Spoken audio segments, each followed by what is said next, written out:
You have hair.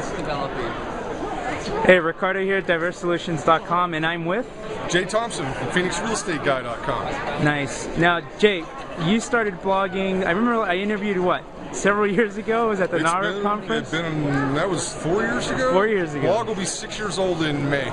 Nice. Now, when you started that bad boy, did you know that it was going to be what it is today? No, I had no clue. It's exceeded my wildest dreams. Why'd you start it?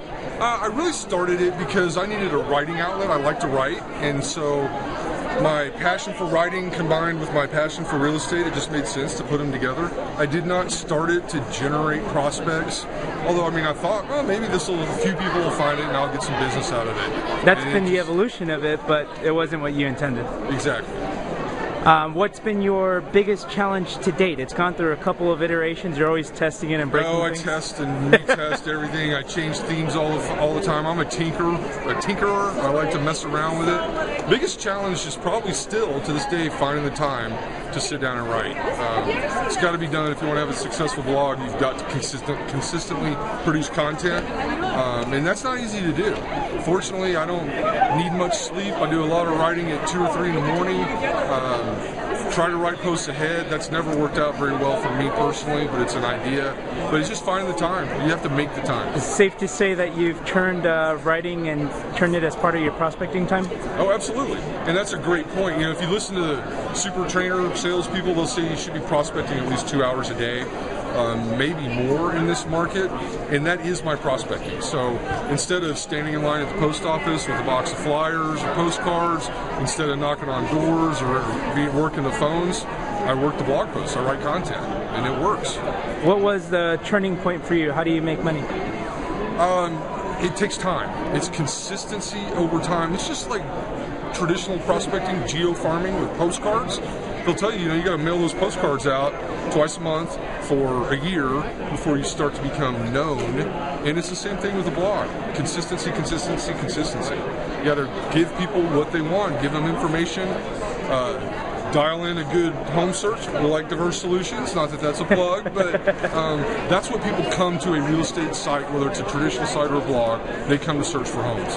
So the content will be found in the search engines, but once those people find your blog or website because of the content, they're going to want to click a button and start searching for homes. So that's what you got to give them. Some people seem to be asking today, or the question is, what do you look for in an IDX product? Do you think you could lend some of your insights? I know you've tested a few things. Yeah, I've looked at several.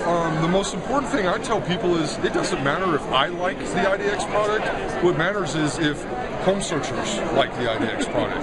It needs to be user-friendly, needs to be powerful enough, but simple enough to use to return results that people want. I'm still on the fence about map-based searching, which is one of the reasons I like Diverse Solutions. You got one side that's got, kind of the traditional enter the bedrooms, baths, price range, and on the other side of it, you can map search and zoom in and out. So that's kind of the best of both worlds. User friendliness is really important. The back end is equally important. What happens to the leads once they come in, how you manage those, that's a big part of it.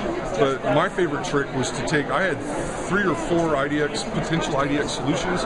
I sat down in a coffee shop one day and I asked random strangers. I had little gift cards. I said, hey, I'll buy you a cup of coffee if you'll just test this out. Just give me 3 minutes of your time and let me know what you think about it. And people would sit, and then I could watch them go in and do home searches. Because as real estate professionals, we know how to search for homes, right? It's what we do. Right. So get a total stranger to search for homes, and when you see them, like they may hover over an area and you see this look of confusion on their face, that's not good. When they sit down and it's intuitive and they click and they drag and they scroll and results pop up, you can just literally see it in their face that it's a good solution for them. It works.